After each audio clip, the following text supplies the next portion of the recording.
Welcome back to Inside Personal Growth. This is Greg Voisen, the host of Inside Personal Growth.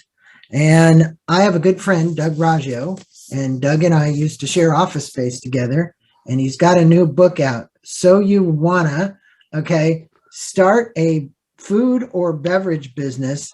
And I'll tell you, in California, especially where we have most of our listeners, believe me, it's a big deal. And right now, the expo is going on, isn't it? Up in Anaheim? Is it? Last week. Last week it happened. Yeah. So Doug was there. Were you giving out a lot of books? Or No, selling we a were lot just of talking, books? catching up with people. Okay. Well, this book, we both know Matt Holt, and this is a great book. He did a wonderful job the way you guys laid this out. So thanks for that. And I'm going to let my listeners know something about you. He's experienced in nearly every aspect of the $170 billion specialty food industry. I'm not certain most listeners know how big it is. He's founded as the founder of Pass the Honey and also founded the slow cooking meal company Stews and Such, cultivating a network of manufacturers, vendors, distributors, co-packers, and retailers in and around the packing food space. Concurrently, he was the founder and managing director of early stage venture capital Gastronome Ventures and one of the first fully dedicated VCs in the healthier for you food and beverage industry. He's also the founder of a private equity fund called Bias and Blind Spots, which I always loved that name. I thought it was great. I also focused on emerging healthy food and beverage branding companies with transactions currently totaling more than 150 million. He's a sought-after advisor in this field, and obviously 12,000 investment opportunities that he's reviewed and or looked at or put together. So this is the book. We're going to put a link to it. We'll also have a link to the website. Now, we were just goofing with that. So it's wanna,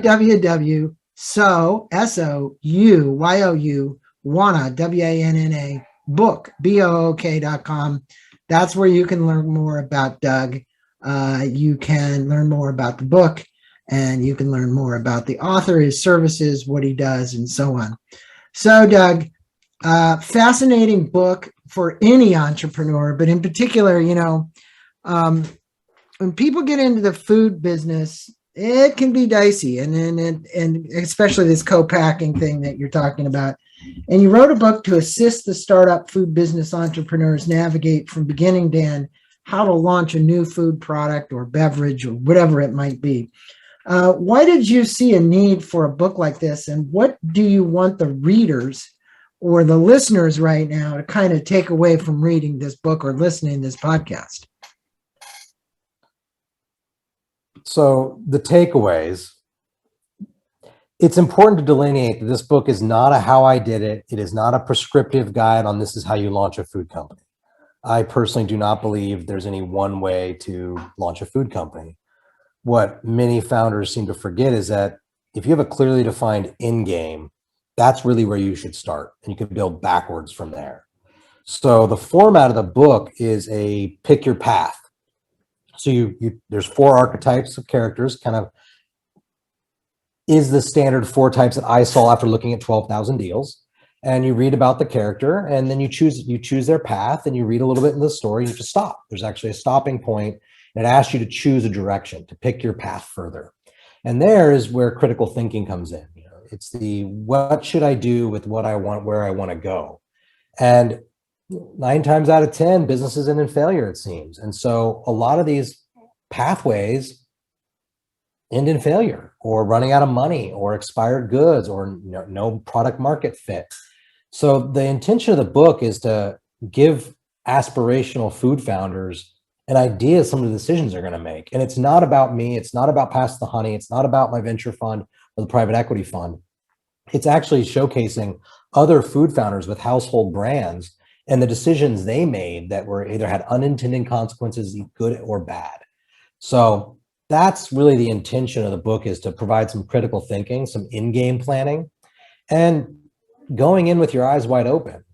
The barriers of entry to food are perceivably low. It's a very complex industry.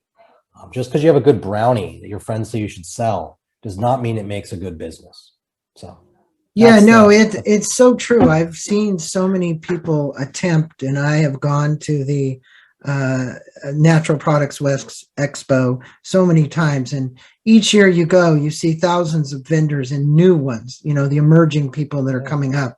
And you go back the next year and they're not there. Or if they did make it to the next year, they've had to get funding, rounds of funding to get there. And it is a super competitive industry. I mean, all you got to do is go to the grocery store and look on the shelves. And obviously there isn't enough room there. Other than that, you've got to go someplace else to buy the product direct off the internet, right? So it's like, okay, am I going to Amazon? Also very costly. Yeah. Am I going to Amazon? Am I going to run my own website? Am I going to distribute the stuff on my own, and so on? And you are the founder of Pass the Honey. And I really think that's a great a product. I've actually bought it and consumed it. And it's organic honeycomb business. Prior to that, you vetted 12,000. It's actually, I'm going to stop you. It's regenerative. Okay, regenerative. There are no organic standards in honey. It is a misnomer. How can you certify something's organic if bees fly 6 miles? So you're trying. You've got a lot of environmental elements associated with saving the bees and the way you're doing this.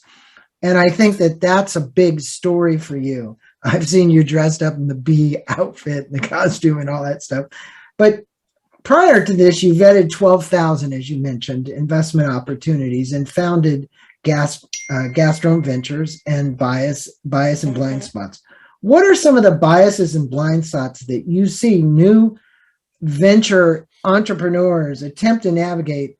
And how do you help them, these entrepreneurs, build a roadmap to have a higher probability of success? Because there's so many variables in this, from co-packing to marketing to distribution to sales to getting awareness that the product's there. I mean, when you look at all of it, it's pretty massive. And then to have the ability to stick it out and stay there. How would you tell somebody brand new who's listening to me and says, I got the greatest brownie and I want to make this brownie and get it out? What would you say? The two key things in consumer packaged goods, the CPG space, and for food in particular, it's margin. It's how much profit you're making per sale. And then it's consumption, and it's how fast are people consuming it. So if you can nail those two, that is what makes a strong business. If you're having to spend $100 to get somebody to consume $3 or $4 or $30, you're upside down.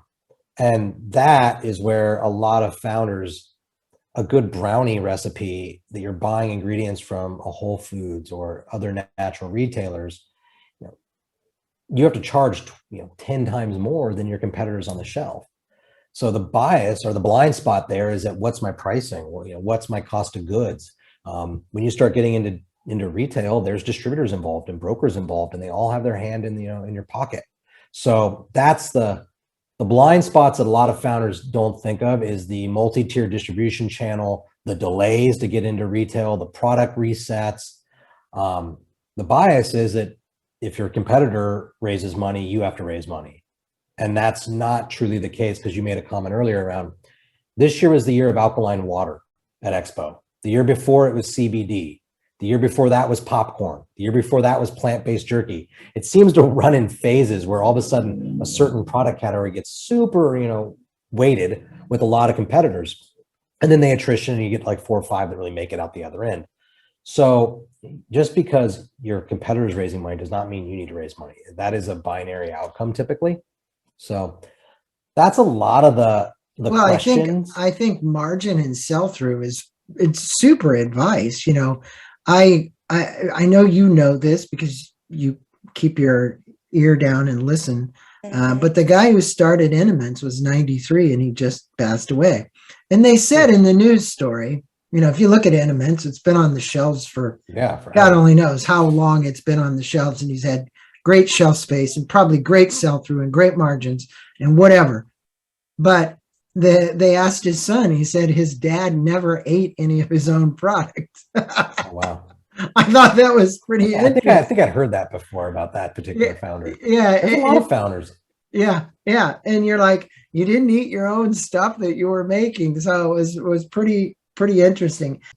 You state that in the consumer packaged goods world, you found that the founder, they fall into one of four basic categories of archetypes. And throughout the book, you tell real life stories about entrepreneurs going into the consumer products goods business. Can you lead us through one of your stories so that the readers better understand the decision making process of going into CPG? And I was thinking of the mattress one. I mean, quite a success story. San Diegan guy, right? I looked him up on the internet and I could see his protein bar. And I don't know if Protein Bar was San Diego based. he's San Anyhow. Diego. He's in San Diego. It says he is on his website. Well, Oh. whatever. That's all I'm saying. So, but lead us through one of those, because you had everybody from coming from a farmer's market trying to do gluten free, which was the gal down at Union Co-work, all the way through all kinds of other examples. But I think it'll give the reader an idea of how the book could help them.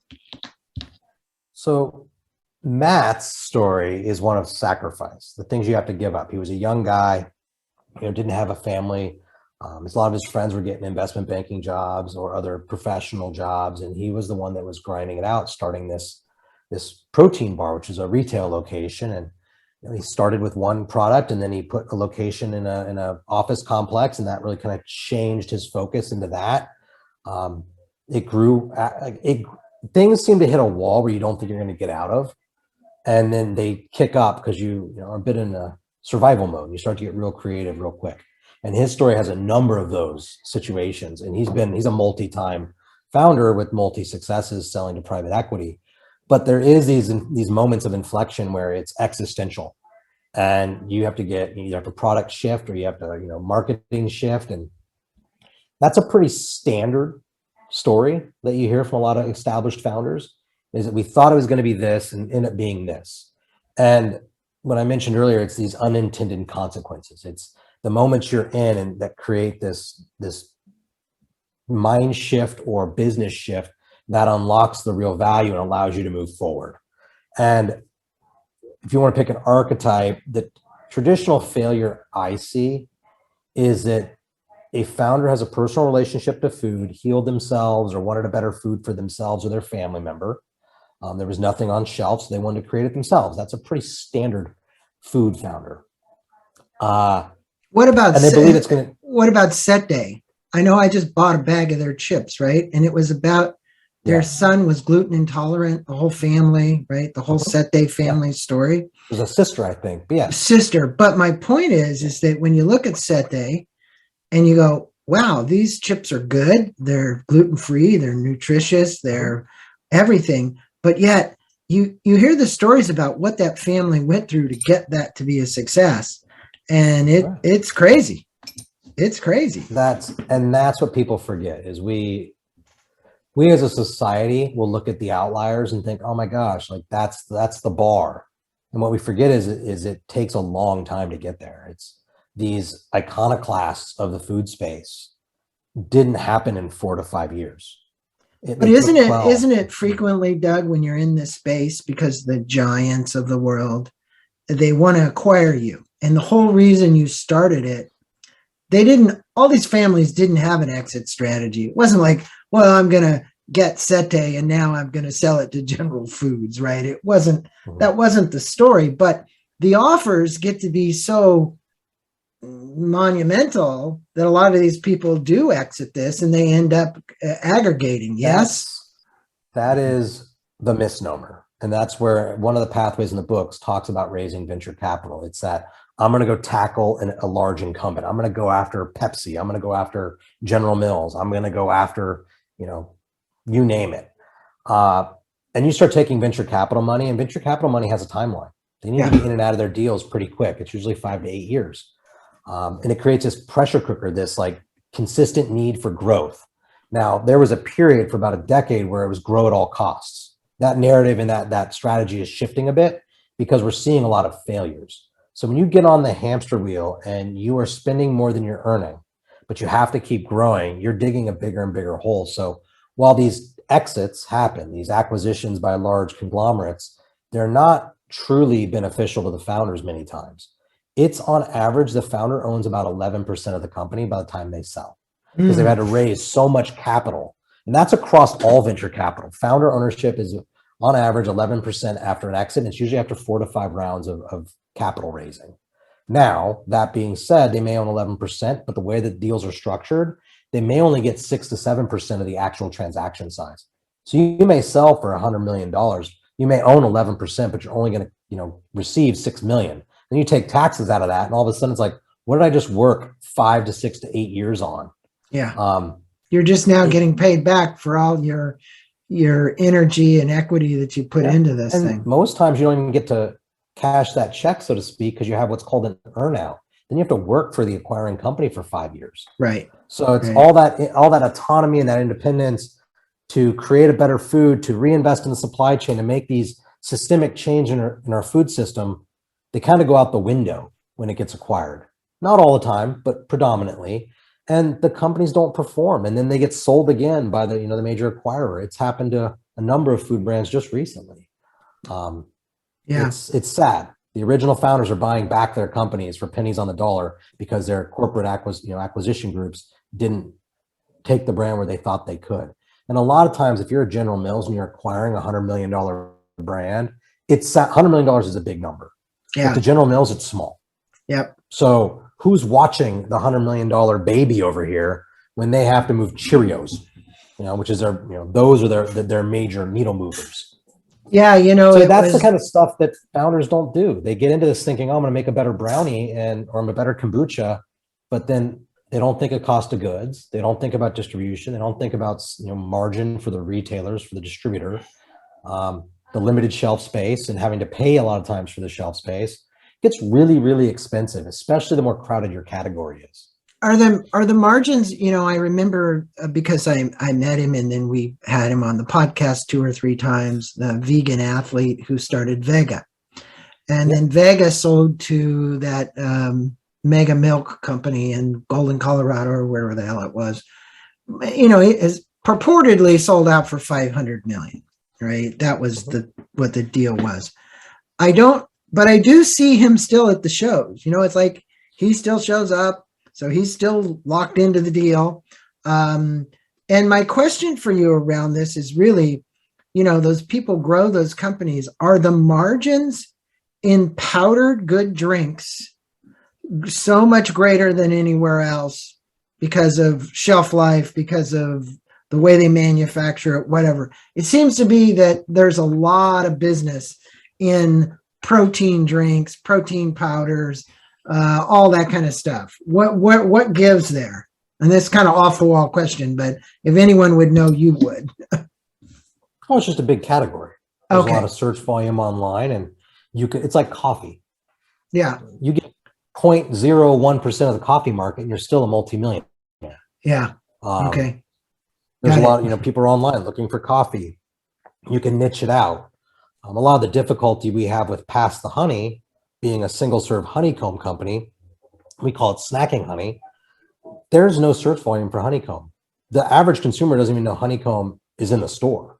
Yeah. So we have, we're creating a category of snacking honey with our single serve format of a commodity, and we have to educate everyone so that, instead of going into kombuchas or powdered protein drinks where there's an established set with established players with established benchmarks, we're having to forge our own path, which is an equally more, brutal exercise. There is no magic unlock in food. It's like, I'm just going to put this website up and just. It's funny. Money. Soon after you came out with Pass the Honey, I go to Costco and shop for my some goods. We're vegan now, so not much. I go down the aisle on the left-hand side where the agave is and the honey is. I see they're selling honeycomb. And that's Ted Denard over at Savannah Bee Company. Oh, is it? Well, it was about it's a great product. $36 or something for this, whatever it is that they have on the shelf. But, when the buyers at Costco put honeycomb on the shelf, you got to be thinking to yourself, this is a category that's going to take a rise because they're paying attention to the fact that it's there. I mean, those buyers usually only buy what's going to be consumed. They know they have They a are pretty they are a machine. But yes, you're yes, correct. yeah. So I think you're in a good category. Stick it out. Keep I'm not going. worried. You speak But about you mentioned earlier I looked at 12,000 deals. That's over about yeah, a decade plus. yeah. Maybe it's arrogance, maybe it's naivety. I figured after looking at that many food opportunities that I could see what worked and what didn't, and I would avoid a lot of the pitfalls.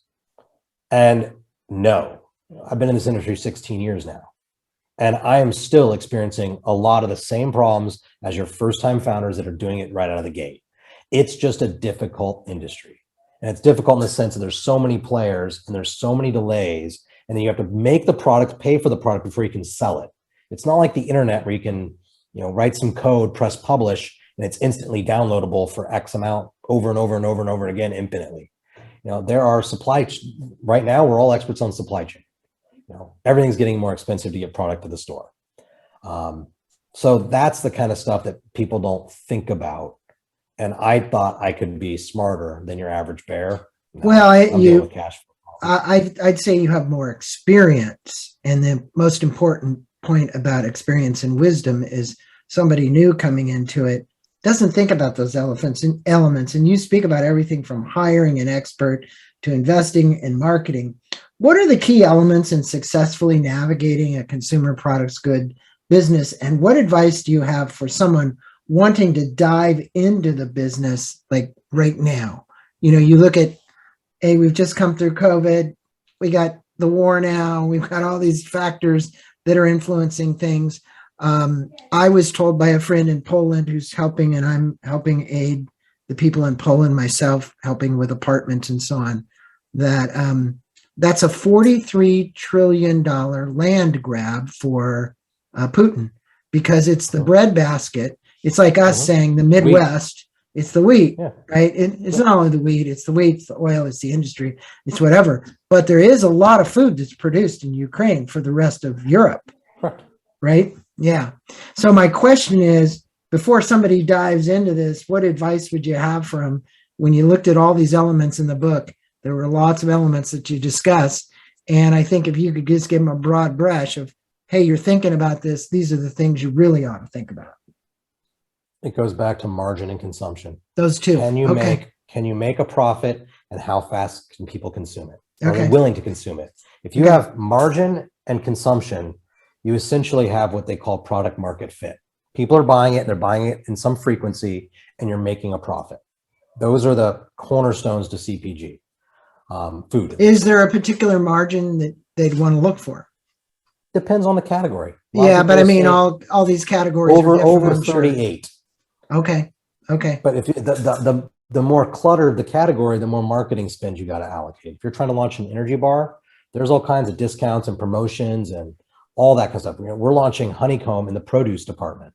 It's just a different part of the store that has different economics with different expectations. So it is very know your category, know what your competitors are roughly at, and obviously try to beat them.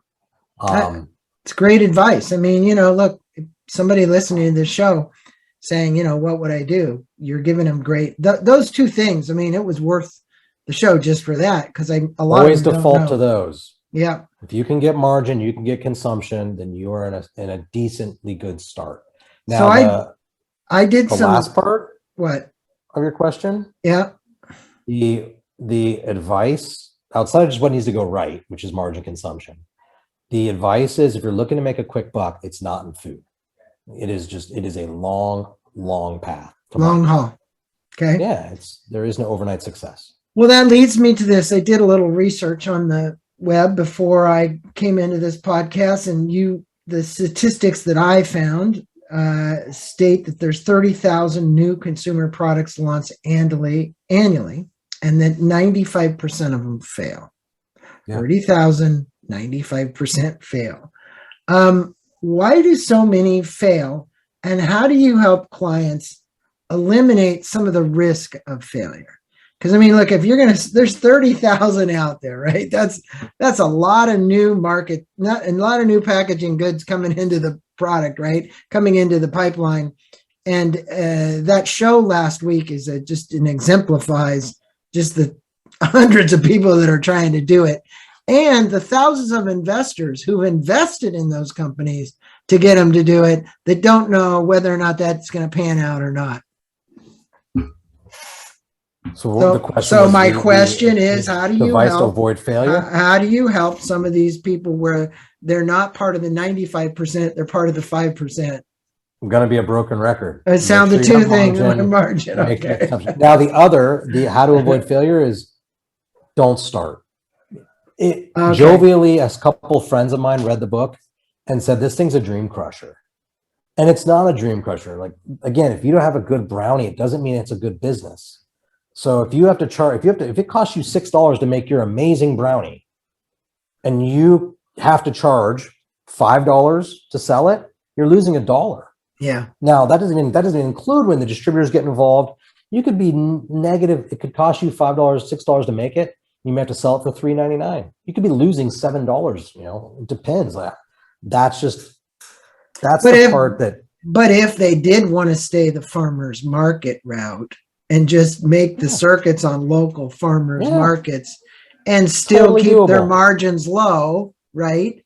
Or keep their margins high and their expenses low, they could do that if they didn't want to go to the big time with it, right? And that's where a lot of founders start, and they want to take on General Mills, but they started a farmer's market, and to go from here to there is really long. So it's just that goes back to what I initially said. It's about know what your end game is. Yeah. Do you want a business that gives you the ability to speak to your neighbors every week? Great. Farmers market. Do you want a business that is known in your community, your town, and your region? Great. Keep it to Southern California. Do you want a national brand? A little different. You want a global brand? Way different. You know, do you want to be $100 million company? You want to be $1 billion company? All those have different paths, you know, the different ways to get there. It's just, you don't want to have a lifestyle business and go build your own factory. Well, I remember not too long ago, the human trafficking issue was an issue, and the little girl got national exposure, and she had lemonade, the lemonade drink. She was out of San Francisco. But she tied it to a social cause, which then escalated the whole thing. And I know you get this. If anybody gets this, you get this. And I just had Goldstein on, the guy that owns Questas Marketing, which is, or I should say, advertising agencies. His clients are Starbucks and all the major food guys and whatever. He's amazing. New Chapter, you name it. And he was a fascinating interview, but he said, you know, people today, the consumers today, want to make certain, many of them, they're making a difference, right? And so when you tie the story that she had, or you take the story of, in his case, Doug, they used a story for Super 8. They wanted heads in beds, but they literally were doing a campaign with a guy with PTSD who had a hug nonprofit. He was riding around on a bicycle going to VA hospitals. So they went and videoed him.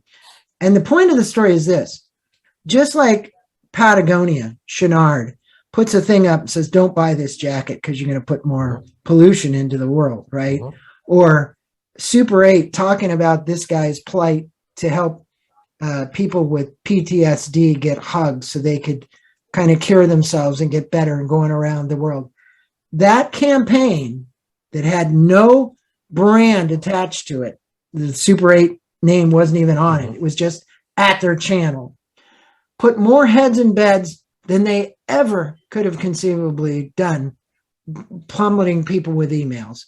Speak with us, if you would, about the connection. And you're doing this with, you know, Pass the Honey. That's who Doug is. I get that. How would you advise somebody today coming out with a new consumer product good and attaching it to something that's good so that people can get the press and literally move it till it gets on fire? Tough question. I think no, not tough, but what you're getting at is it's this value driver from purpose. Yes. So I would say, yes, you are correct. A certain section of the consumer is looking to vote with their wallet and buy brands and invest in brands and consume brands that are stewards of some purpose. It could be trafficking. It could be, in our case, it's pollinator research and habitat restoration. It could be you pick the purpose. However, that being said, when things like COVID come, there's not a run on honeycomb. There's a run on like Cheerios. There's a run on these like pantry staple items. So there's still a long way to go and I can only speak to my own business, but liquid honey is 70% fraudulent as a whole, globally. So it's the third most fraudulent food on the planet. The $3 teddy bear is not honey, it's processed syrups and sugars. So here we come investing in our supply chain, investing in research and habitat restoration. We have 1 million acres, over 1 million acres in the US. The cost of real honey is not 13 cents a serving. It's much higher. And we still, even though consumers may not be aware of fraudulent honey, and the ones that are still are hesitant to, pay the true cost of what pollen produced, responsible sourcing, regenerative sourcing is in honey. So there's a lot of direction going that way, but it's still got its own headwinds because consumer behavior is really hard to change. Well, I think you're on the right track with Pass the Honey. I think that many of these where there's a cause greater than the honey, like saving the bees, and doing what you're doing is important. While the product is expensive and there is a barrier for people to cross over, I think when it's tied to a cause, it makes it so much easier to spend the extra money. Okay. Yeah, there's something else that I think should be noted for early founders. When you bake in purpose, like we have, we are more a supply chain story than we are anything else. We are a story of sourcing and regenerative agriculture, setting regenerative apiculture, beekeeping practices. When you have something that has that kind of depth to it, we're doing top-down selling. So there are many retailers that want to be seen as supporting pollinators. Right. But there's very little brands that are doing true work. So we bridge that gap. So we're able to go to sustainability leads at major grocery stores and work with them on larger programs. Instead of going door by door, buyer by buyer, kind of from the bottom up to sell our product in, because we have such a deep purpose and we've been at this for years, that we're able to go top down. And that's a different way to sell in your product. And it's much bigger accounts and they also take longer, right? Yeah. So that has been our magic unlock, is our true purpose. Is us walking the walk, talking the talk. Well, you have a great story to tell, Doug. And I just think it's great what you're doing, and great that you came out with this book as well, as kind of some place to help guide people who are trying to get into this. And it is, as you said, it's a business, like in the book, you say, don't listen to the noise. And there's plenty of noise. And it can confuse entrepreneurs going into a consumer project business. I did a course that I taught called Never Mind the Noise. What advice would you have for the listeners about learning how to focus and follow the correct steps to assure more success on the launch of their product, and especially around this noise? Toward the end of the book, you talked about it. It's like, hey, don't listen to the noise. If you listen to all the noise, you probably wouldn't do half of the things that you do. Yeah, and you'd save time and money. And I wake up most mornings, and when things are stressful, it gets real myopic, but it's what has to go right. Like, what are the things that have to go right? In life, there are very few things that have to go right. The rest is just bonus. So for us, there are certain things. We have to open X number of doors in X period of time. Like, our business is not an e-commerce business. There's no one looking online for honeycomb. Right. Our business is a retail play in produce because of our commitment to regenerative agriculture and the roles that bees play in our food supply. Like that, getting that right, getting our placement in produce with large retailers, that is our focus. So when you have that laser focus on what has to go right, and then you put benchmarks around that, what does success look like there? For us, it's 1,500 doors. Like that's not a high bar. We're in 100 now. So we just drive the team down that. We need to see 1,500 doors in produce through these distributors with these retail accounts. Now, the rest, if we get an opportunity to be featured on some TV show, sure, we can do it, as long as it doesn't suck up a ton of time. But it's that ability to say no, which is not a new statement. It's to what you say no to really helps guide you. I read that book, Essentialism, and it was just like, Greg again, McKinnon. Greg yeah, McKinnon. like Yeah. great book. And there's this great visual he has, which is a circle with a bunch of little lines with arrows. And Yeah. all the arrows are the same length. And if you stack them together, you go much further. If you don't, you're diluting your energy. Yeah. And so no, it's so true.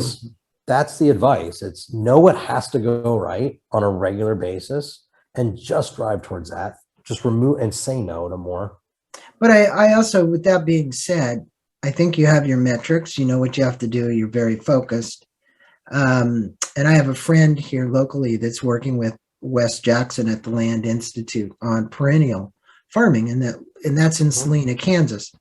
And I've done several interviews with some of the authors around this topic.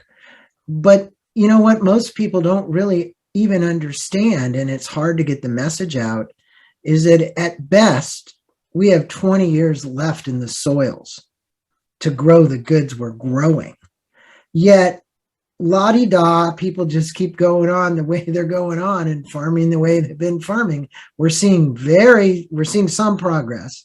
But what you're doing too is another thing. That's what I'm saying is, wake up, world. Look what's happening. This is what's happening. And you cite many case studies in the book, and you provide the reader with some insights about what it takes to make it successful. What is the one case study that stands out for you and was successful beyond the entrepreneur's expectations of the ones that you had in the book, if you were to use one? The story that jumps out to me the most, it's illustrative of the pressure you get to not pursue something. So there's a founder in the book that has a well-known kombucha company called Health Aid Kombucha, like resounding success, category leader, one of. And when she went down this path, her mother made an Excel chart of all the lost income that she was giving up by pursuing this silly dream. If your parents are putting together Excel charts to show you how bad your decision is and you still power through, like that's tough, man. That is like, I don't know. I luckily have parents that are, her parents are supportive, but also they want to see their daughter succeed. Well, they're realists. They're realists as well. I think when you have a dream, sometimes you're not a realist. The best ideas don't make sense when they start. Selling cut honeycomb does not make sense. And now it's turned into this global supply chain impact organization. I never would have guessed. I naively thought it would be really simple to find clean honeycomb. It's not, because of all the fraud in honey. And then you start talking about poor beekeeping practices and agricultural spraying and bioaccumulation in the wax. It's all of a sudden we had to go set our own new standards. We had to forge our own relationships. We had to start becoming, a vertical enterprise from day one. So when are you doing a documentary to expose what's going on so the rest of the world really understands? We're starting with vignettes. Okay. Little blurbs. But yeah, we have 1 million acres in the US. We are going to start placing hives on there. We actually reviewed 13 million acres and only found about 1.1 that were, suitable for our needs to actually put hives on. And then we scouted those in December-ish because snow came later this year. And once the snow melt happens, we're going to start placing hives. It looks like April or May. And that is where we're going to start filming. Like, what are we actually doing on the ground? We will have hives on the ground to start researching the effect of managed bees and native pollinators, what those two do to an ecological diversity, what the ecological diversity has from a carbon sequestration, what that does to the. And even with all your experience, Doug, how has it been raising money for Pass the Honey? Rough. It is, when you have data, it's sometimes harder to raise when you have a big dream and it's kind of pie in the sky. I also have no intentions of selling the company, so that precludes a large number of the investors in the space. Okay. If we're trying to reclaim honey and eradicate fraud on a global scale, I can't do that in 8 years. Right. It's a 50-year play. Hopefully generational to my family or whoever else wants to step in and drive this thing. But that puts us in pretty different categories for investors. So we're already swimming in a small pool. Well, Doug, what it says is a lot about your character and individual and who you are and what you're trying to do beyond just make money in the food business. You really care about what's happening globally, and I appreciate that. And if the listeners were to take away 3, you said to margin and sell through. I heard that. Yeah. Margin and, is it selling and consumption? If they were to take away 3 points about your new book, what would those 3 key points be, and where would they go to learn more about your advisory services? We know it's called So You Want a Book, and I'm going to have a link to that. Wanna, WANNA. And we'll also have a link to Amazon to the book as well. Any last words kind of wrapping up the interview? You want 3 pieces of takeaways? Yeah, 3 takeaways if you can. Food and beverage is harder than you'd imagine. So make sure you're committed, know your end game, and nail your margin in consumption. There you go. That's great advice for all the listeners. Doug, a pleasure having you on. Thanks for spending the time with us. For all of my listeners, all you got to do is look for this great orange cover. Okay. So you want to start a food or beverage business.